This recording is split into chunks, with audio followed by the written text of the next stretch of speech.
Hey, Shalom Israel, Brother Reggie Jr. here. So today, guys, I'm going to be reading Deuteronomy Chapter 23, just picking up where I left off from last time, guys, and we're going to go ahead and get right into this. Deuteronomy Chapter 23 and verse 1, and it says, "He that is wounded in the stones or the testicles, or have his privy member cut off, or his phallus, shall not enter into the congregation of the Lord."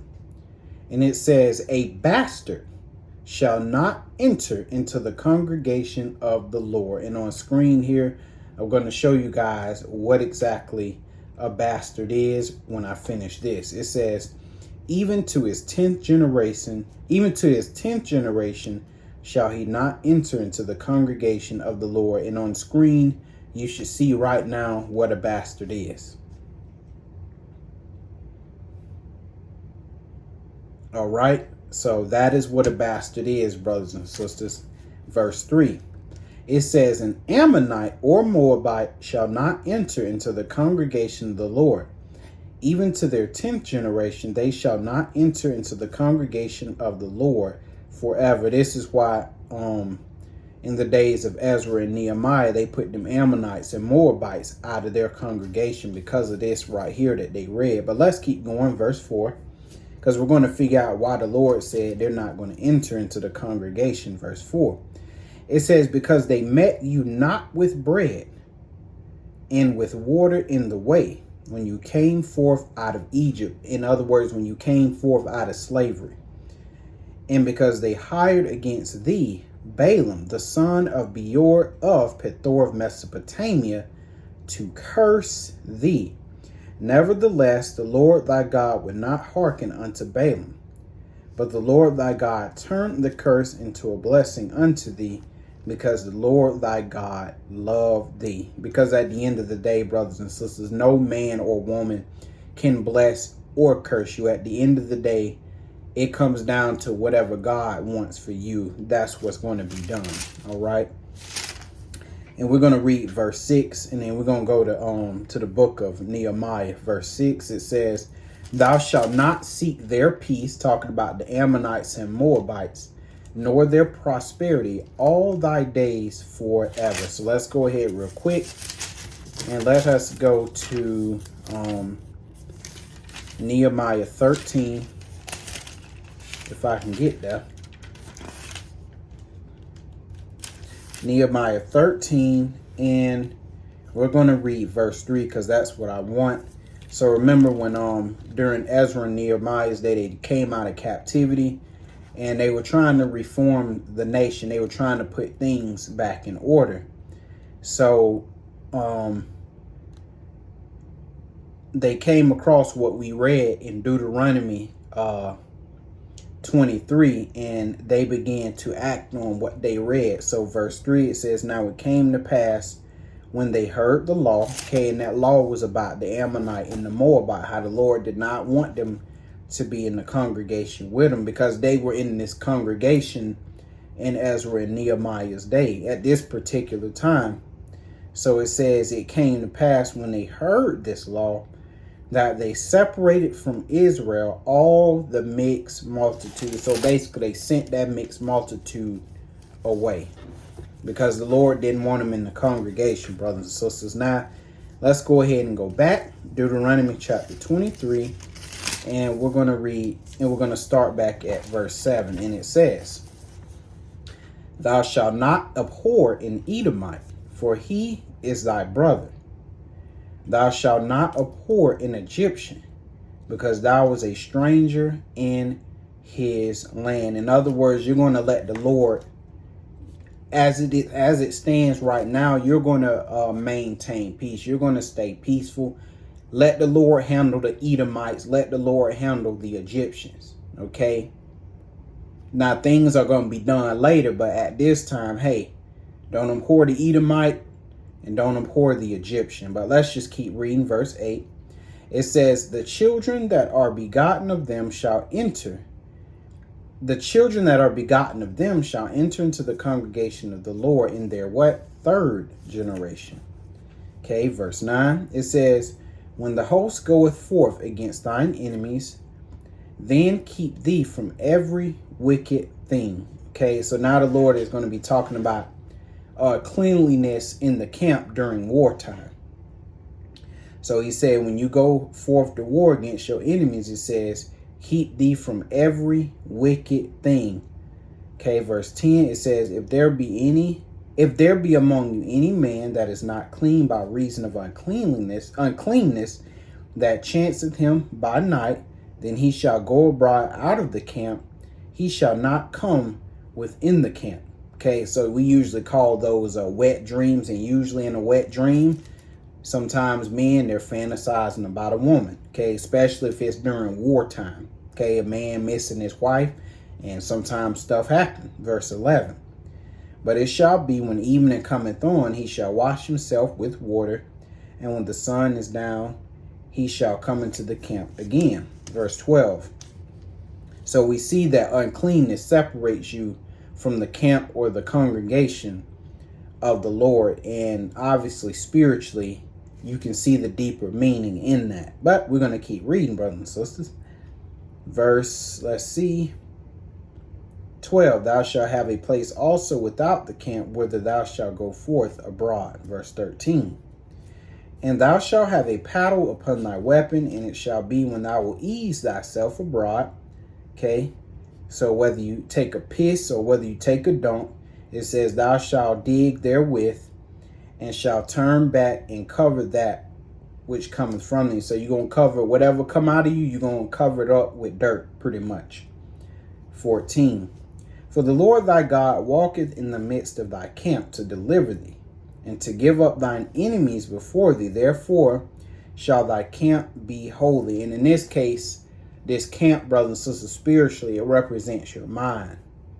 Okay, so he says, for the Lord thy God walketh in the midst of thy camp to deliver thee, and to give up thine enemies before thee. Therefore thy camp shall be holy, that he see no unclean thing in thee, and turn away from thee. And this is why Israel can't defeat their enemies, brothers and sisters, because morally they have a dirty mind. And so the Lord ain't gonna fight for no brother and sister that's got a dirty mind. He just not doing it.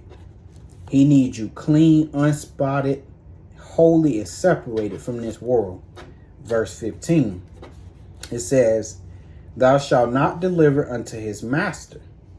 So these are miscellaneous type laws. Verse 15, it says, thou shalt not deliver unto his master the servant which is escaped from his master unto thee. He shall dwell with thee, even among you, in that place which he shall choose in one of thy gates. Okay, where it liketh him best. Thou shalt not oppress him. And this servant, brothers and sisters, this servant is your brother. Okay, because remember, Israel, they could be servants to each other as well. We can't forget that. 17.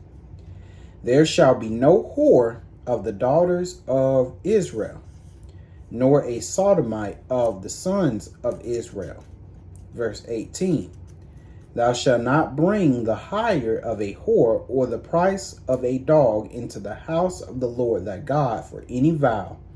For even both these are an abomination unto the Lord. In other words, the Lord is saying, don't bring no blood money, don't bring no dishonest money or no corrupt money in my sanctuary.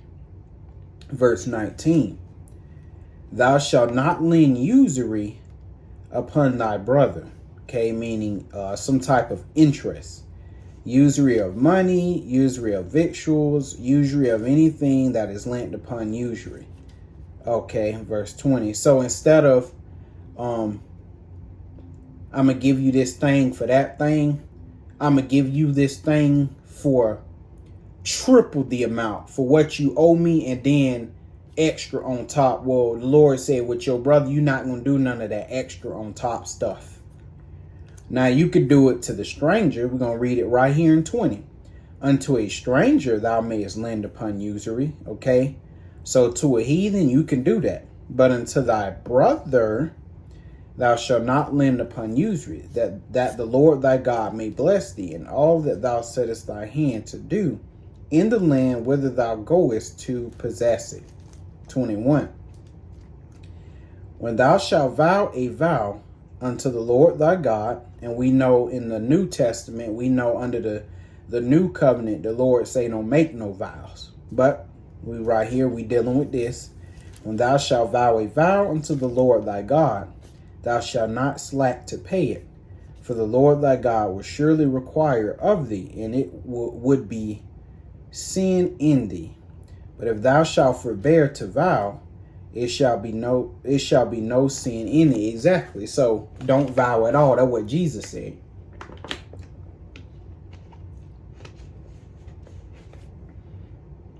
Especially Israel, when they pop a cold one or they have a nice little dinner, they be ready to make a vow. That's why Jesus said, amen, don't even make a vow. Because usually vows are made out of emotion. The person is feeling good, they got some type of victory, and then they make a vow that they regret. But the Lord don't care. He expects you to honor them vows. That's why under the new covenant, the Lord said, hey, don't make no vows. Verse 23. That which is going out of thy lips thou shalt keep and perform, even a freewill offering, according as thou hast vowed unto the Lord thy God. Excuse me, y'all, it's been a long day. It says, according as thou hast vowed unto the Lord thy God, which thou hast promised with thy mouth. 24. When thou comest into thy neighbor's vineyard, then thou mayest eat grapes thy field at thine own pleasure, but thou shalt not put any in thy vessel. So you can go into your neighbor's yard, you can eat as much as you want to eat in his vineyard till you're full, but you can't go in his vineyard with a knapsack and start just collecting his stuff, because that harvest don't belong to you, brothers and sisters. That harvest belongs to your brother. Verse 25. When thou comest into thy standing corn of thy neighbor, then thou mayest pluck the ears with thine hand.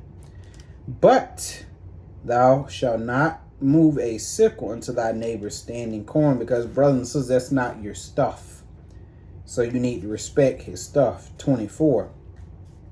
All right, that's it. So now we're going to move on to the next chapter. Deuteronomy chapter 24, and I'm going to start at verse 1, and it says, when a man have taken a wife and married her, so we're dealing with a married man right here, and it come to pass that she find no favor in his eyes. So, he married this woman that he really loved, or married this woman he was interested in, and he found out that, hey, she had some bad habits that I didn't know about prior to us being married. So now he has found no favor in his eyes.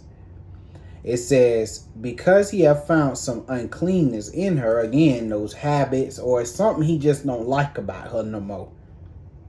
It says, then let him write her a bill of divorcement. Now remember, this is under Moses. And give it in her hand and send her out of his house. And brothers and sisters, this is why it's important for us not to mix covenants, because these brothers, mainly the brothers, they don't understand the difference between the law of Moses and the law of Christ. They mix, they pick and choose what they want. Listen, this ain't a buffet. You got to pick what's there. And under the law of Christ, he said, listen, you cannot get divorced unless it's for fornication. You cannot divorce your wife. Now, you could split. You could do whatever you want. Like, oh, I just want her out the house temporarily. Listen, you could do all that mess all you want, but you ain't getting no divorce. Jesus was 100% clear on that. And you can read that in Matthew chapter 19, verses 7 through 9. But let's keep going. Well, yeah, we're going to keep going. We're going to keep reading verse 1. It says, then let him write her a bill of divorcement and give it in her hand and send her out of his house. And when she is departed out of his house, she may go and be another man's wife. But that, again, this is under Moses, the first covenant. And if the latter husband hate her and write her a bill of divorcement and giveth it in her hand and sendeth her out of his house, or if the latter husband die, which took her to be his wife, her former husband, which sent her away, may not take her again to be his wife after that she is defiled, for that is an abomination before the Lord. And thou shalt not cause the land to sin, which the Lord thy God giveth thee for an inheritance. When a man have taken a new wife, he shall not go out to war, neither shall he be charged with any business, but he shall be free at home 1 year, and shall cheer up his wife which he have taken. Meaning he gonna enjoy his wife, and she gonna enjoy him. Verse 6. But we know with the heathen, now again, that's under Moses, but you know these heathen, they don't give a damn. A draft, some kind of war break out, and they have some type of military draft. They don't care if you just got married a day ago. You going. That's how they are, brothers and sisters. But let's keep going. Verse 6. It says, no man shall take the nether or upper millstone to pledge, for he taketh the man's life to pledge. That's right, because this is how this man eat. So you taking away this man's livelihood. Verse 7. If a man be found stealing any of his brethren of the children of Israel, and maketh merchandise of him to my kidnapping, or selleth him, then that thief shall die. So traffickers, all of that stuff like that, they're supposed to be put to death. And they're not traffickers, they're thieves. They're men stealers. They're kidnappers. It says that the thief shall die, and thou shalt put evil away from among you. 8. Take heed in the plague of what? Leprosy. And if you look up leprosy, brothers and sisters, a leprosy is a type of skin disease, some type of skin malformity, and there are many types of leprosy, okay? But it's just a plague of the skin. It says, take heed in the plague of leprosy, that thou observe diligently, and do according to all that the priests, the Levites, teach you. As I commanded them, so ye shall observe to do. Verse 9.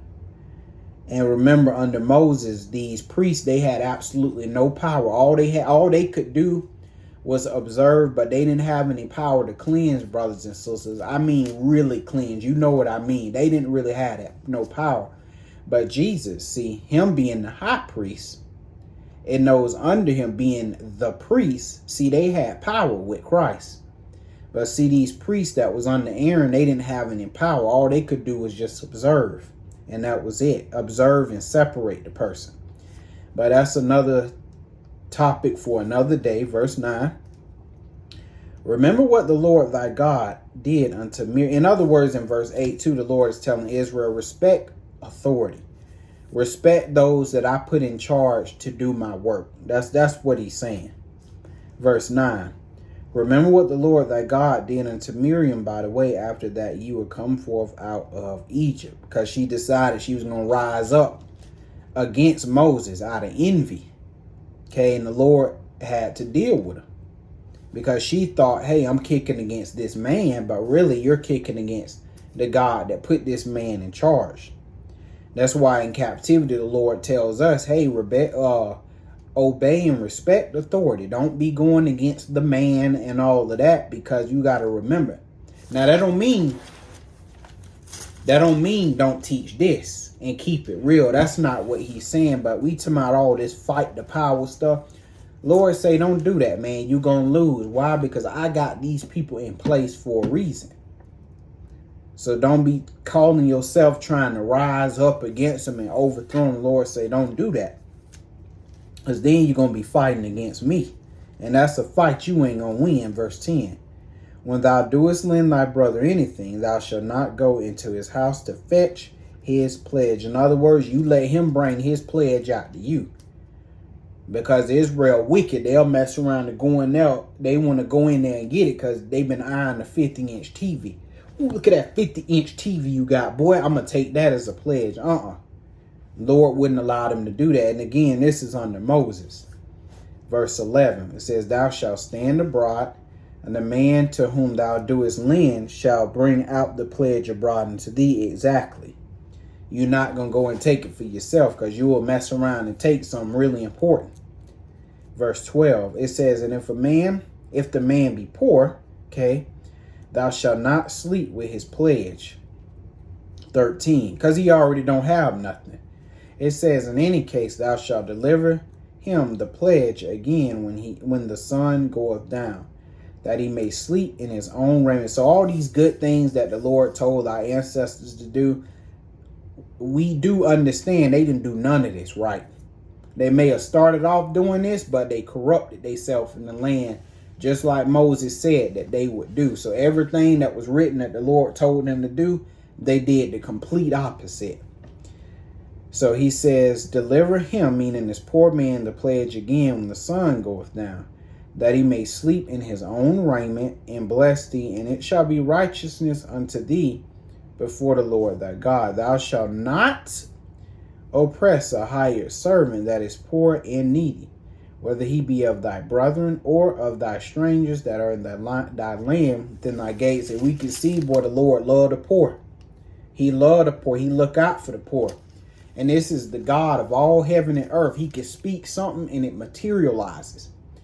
But you got these sick, twisted, stank booty men who think they something, who think they junk don't stink. They treat the poor like crap.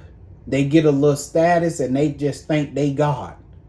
But here you do have God, the God of all heaven and earth, the God of Israel.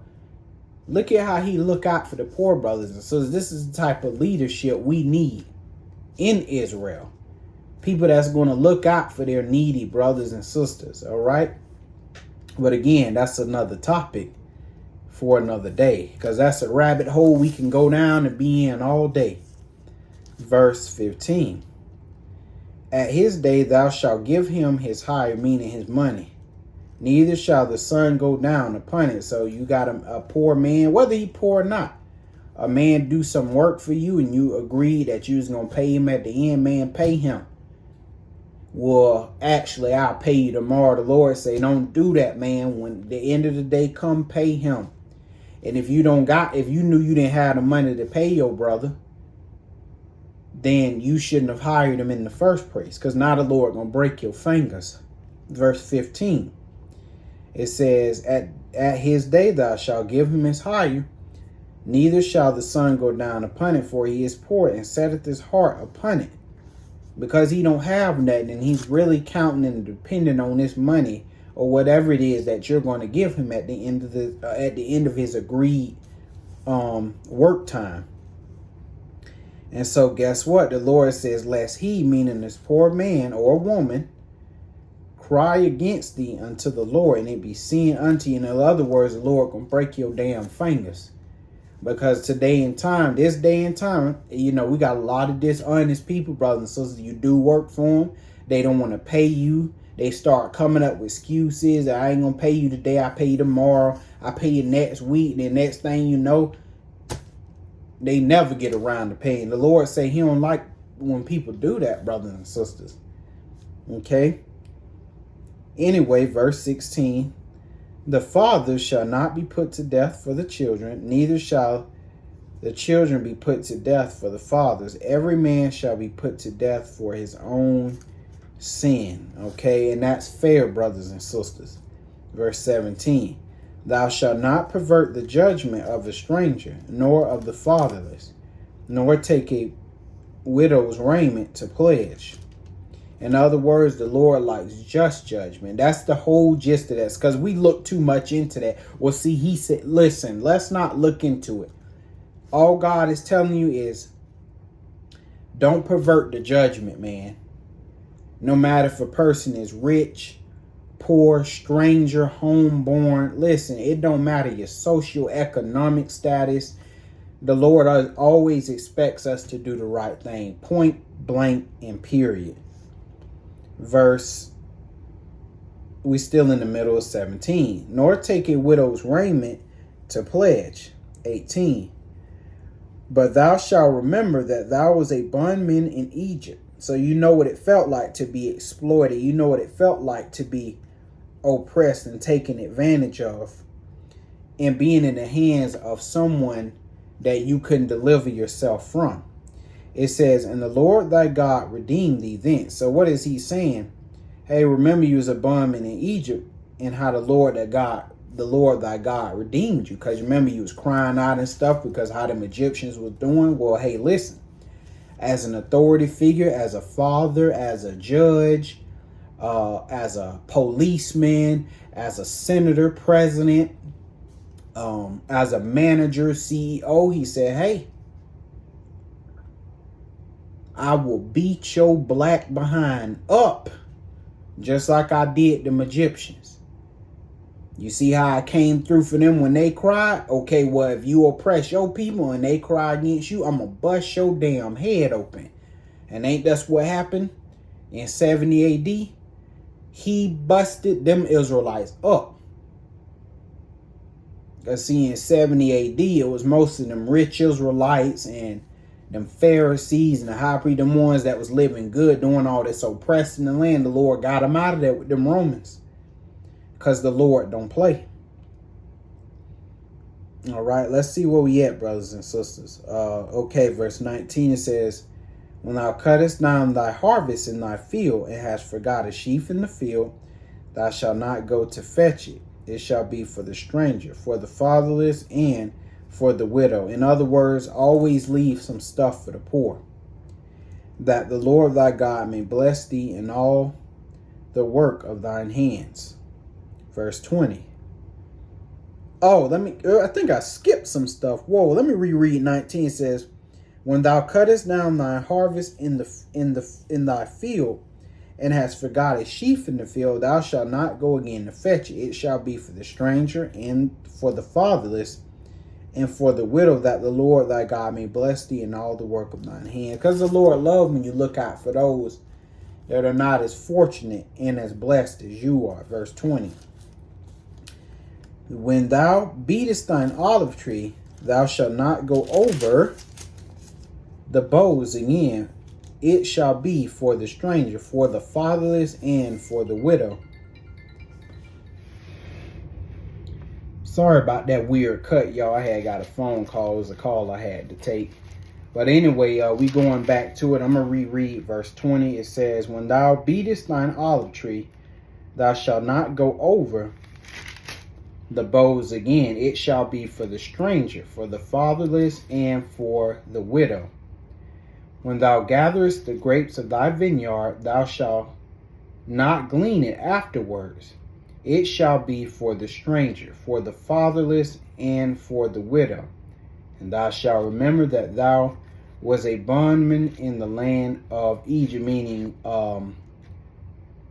a slave in the land of Egypt. Therefore I command thee to do this thing. In other words, you know what it's like being under authority, an authority figure in which you could do nothing to. You couldn't deliver yourself from them, nothing like that. You were completely and wholly given to them.